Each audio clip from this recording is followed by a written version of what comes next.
Shalom, nous allons étudier le Daf Yud dans Masechet Yoma, nous reprenons à la fin du Daf. Tetamud Bet, Kata, les Kamed et Rabbi Yochanan. On continue l'histoire là-bas de Rabbi Yochanan. Lorsqu'il est venu devant Rabbi Yochanan, donc Rabbi Elazar, ou Resh Lakish, en fonction des versions, Amalek lui a dit Lavainu Ta'ama, c'est pas ça la raison. C'est pas la Shrina dans le second temple, elle n'était pas absente à cause de l'absence des Bablim qui ne sont pas venus justement entièrement en Eretz Israël.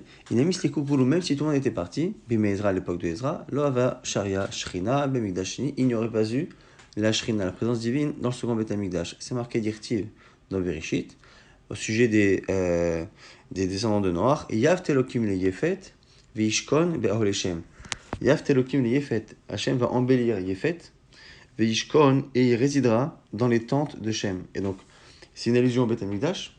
Les tentes de Shem, c'est le Beth Amikdash, et Yav Telokim, l'embellissement de Yefet, c'est une allusion aussi au Beth Amikdash, puisque le Beth Amikdash s'appelait Yefenov. C'est vraiment un symbole de beauté, le Beth Amikdash, donc il y a deux allusions au Beth Amikdash ici. Pour dire quoi? Afal Gav, le Yav Telokim le Yefet, Enashrin Shora, et la Baol Shem.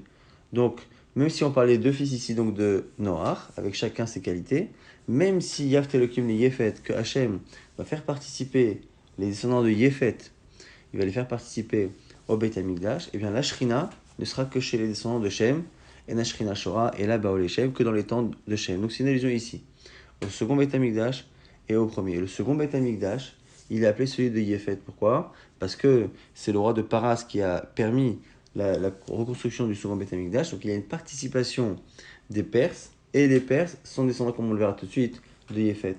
Donc même si effectivement Yefet, par l'intermédiaire des Perses, par l'intermédiaire de Koresh, eh bien, ont une participation dans le Beit HaMikdash, eh bien, il n'y aura pas la Shrina, comme dans celui qui est construit directement par un descendant de Shem, c'est-à-dire par le roi Salomon, le premier Beit HaMikdash.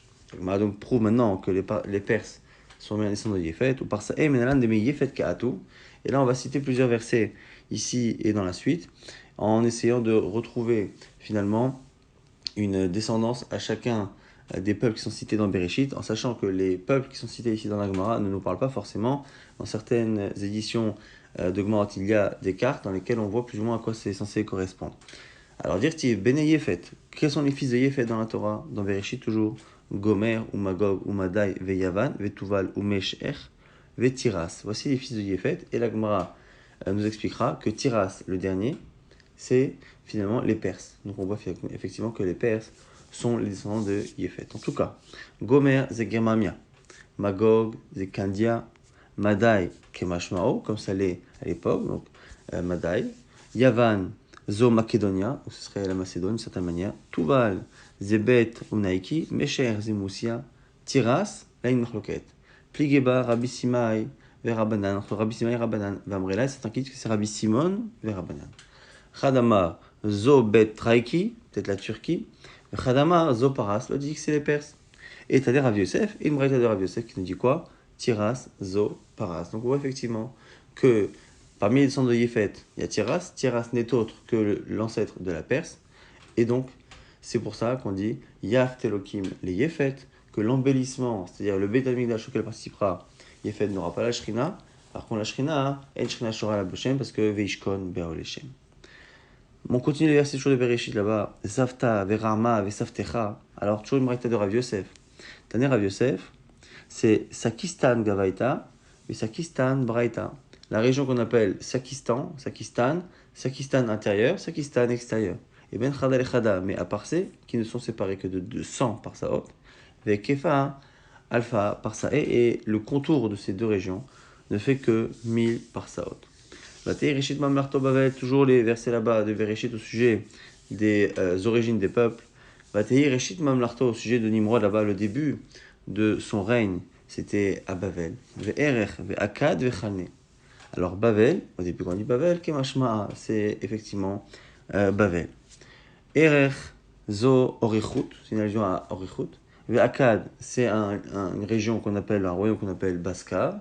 Et Kalne, Zenofer, Ninfi. Encore une fois, nous aujourd'hui, on n'est pas tellement, on connaît pas beaucoup plus les noms rapportés par la Gemara que ceux par la Torah. Min Aretz Ha'iyetza Ashur. Toujours dans la Torah, c'est marqué là-bas, de cette terre est sortie Ashur, la Syrie. Rav Yosef, Ashur, Zesilak, c'est ce que j'appelle à l'époque Eusilak. et il a construit Ninvé, Rehovot, Aïr et Kalar. Ninvé, Kemashmao, c'est la ville de Ninvé qu'on connaît en Babylone. Rehovot, Aïr, Zé Perat des Meshan. C'est ce qu'on appelle Perat des Meshan. Kalar, Zo Perat des Boursis, c'est Prat des Boursis. Donc c'est deux villes qui sont autour de l'Euphrate. Vetresen ben Ninvé, et il y a Resen, la fille de Ninvé d'une certaine manière, c'est-à-dire qu'une autre ville, Ben Kalar et le fils de Kalar, Hi Aïr et Gedola, qui est la grande ville. Alors, Resen, c'est quoi? Zé Aktesfon. Hi Aïr et Gedola, et il y en a qui disent que du Aïr et Gedola, et Nyoda, Im Ninvé, Aïr et Gedola, Im Resen, Aïr et Gedola. Quand on a dit après que c'est la grande ville, on ne sait pas si on parle de Resen, ou est-ce qu'on parle de Ninvé. Alors, Keshomer Veninve Haïta, Aïr Gedola l'Elokim, Mahaloch, Shelosh et Yamim, comme il y a un autre verset par ailleurs, qui lui, dans Yona, nous dit là-bas que Ninvé c'était une grande ville avec 3 jours de marche pour aller d'un bout à l'autre, eh bien on apprend que dans ce verset-là, quand on parle de la grande ville, c'est Ninvé. Et Bomen Ninvé, Hi Aïr Gedola. Toujours dans la Torah maintenant, dans Bamidbar, quand on parle là-bas des Meraglim, des explorateurs, c'est marqué Vesham, là-bas ils ont vu Achimai, Sheshai, Vetalmai, qui étaient Yelidé et Anak, qui étaient les descendants du géant. Tana Achiman, c'est quoi? C'est Meyuman Shebeachin. C'est le plus fort, on va dire, des frères. C'est pour ça qu'il s'appelle Achiman. Sheshai, Shemesim et Haaretz, Keshritot, qui finalement, quand il marche, il est tellement grand qu'il fait finalement des trous dans la terre quand il marche. Talmai, Shemesim et Haaretz, Tlamim, Tlamim, ça c'est une allusion au fait qu'il il renverse la terre, il fait des sortes de sillons quand il marche, tellement il est grand. Ou sinon, Achiman, Bana Anat, Sheshai Bana Alouch, Talmai Bana Talbouch. Ou sinon, c'est une allusion au fait que ces trois-là ont construit chacun des villes qu'on a citées. Donc Achiman aurait créé Anat, Sheshai aurait créé Alouch, et Talmai aurait créé Talbouch. Et Yelidé et Anak, ils sont descendants du Anak. Shema'aniki Machama Bekomatan. C'est comme s'ils mettaient le soleil en collier sur eux, parce que Anak c'est un collier. Et donc, ils sont anak dans le sens, ils sont tellement grands qu'on a tendance à avoir l'impression que le soleil est une forme de bijou qui se pose sur eux. Amar Rabbi Yoshua ben Levi, Amar Rabbi Yonan de Rabbi. Atida Rabbi Shitibol Biat Paras. Les Romains, l'Empire romain finira par tomber dans les mains des Perses, comme c'est marqué chez Nema.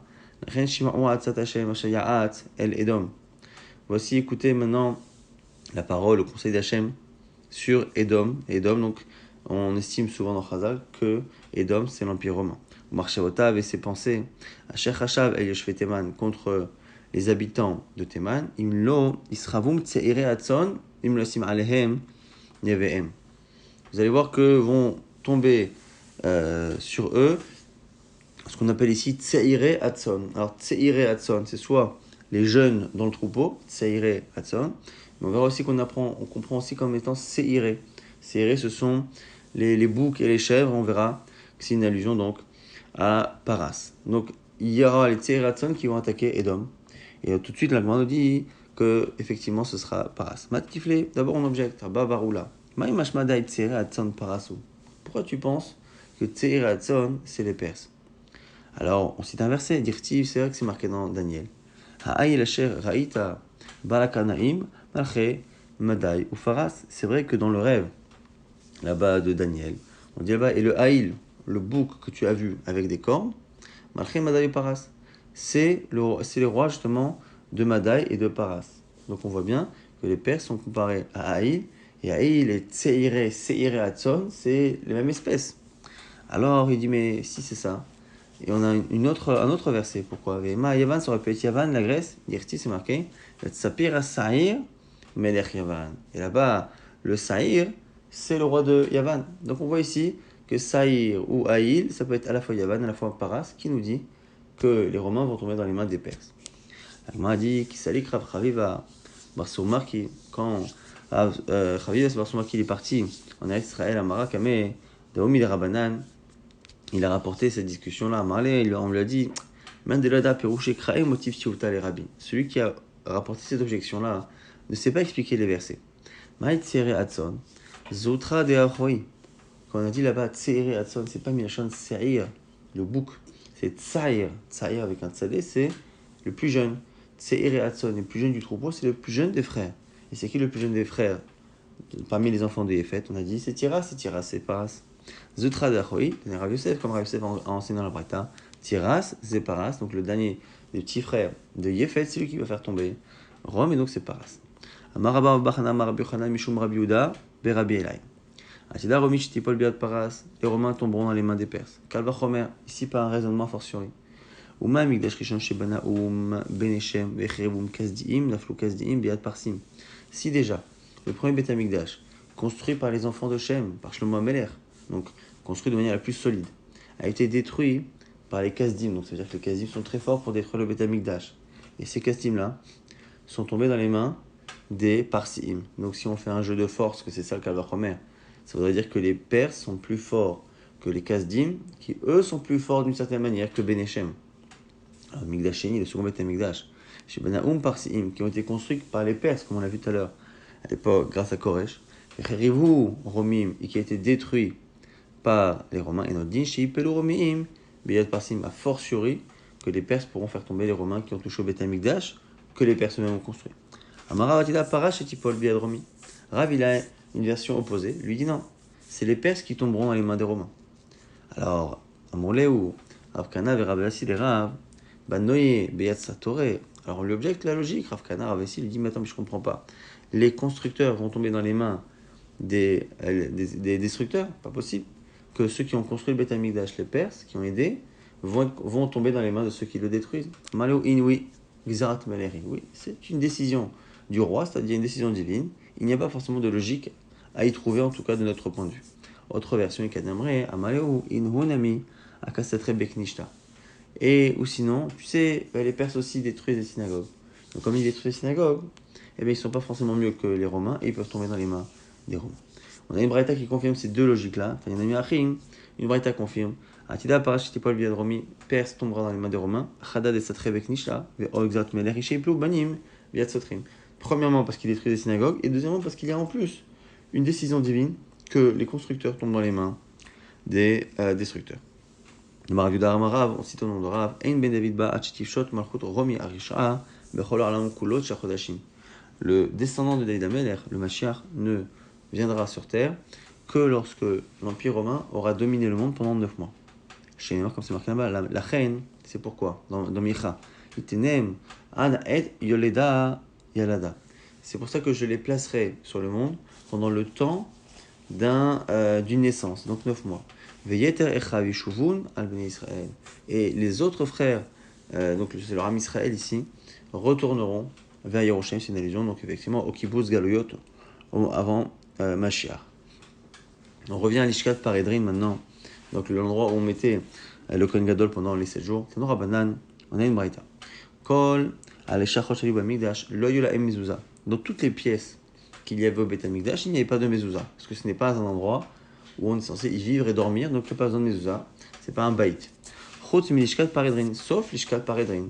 Shayaba Beit Dira la Kohen Gadol, qui était une habitation pour le Kohen Gadol pendant les 7 jours. Ça, c'est Rabbanan.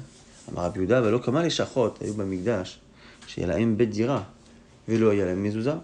Lui n'est pas d'accord avec cette logique. Il dit, tu sais, il y a plein de pièces dans le Beth Amikdash qui étaient des endroits où on pouvait vivre et pourtant il n'y avait pas de mezuzah.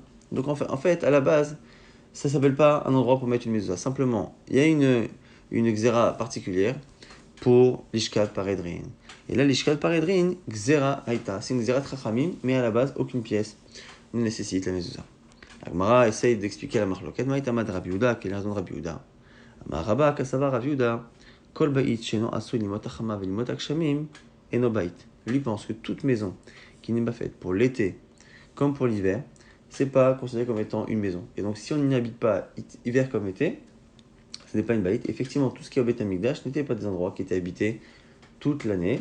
Et donc, du coup, même l'Ishkat Paredrin, normalement, pour 7 jours, on n'aurait pas dû mettre une mezuzah, mais c'est Xerat Rachamim de le faire. L'Agmara objecte, puisque dans la Torah, la mezuzah, c'est marqué al mezot betecha, de ta maison.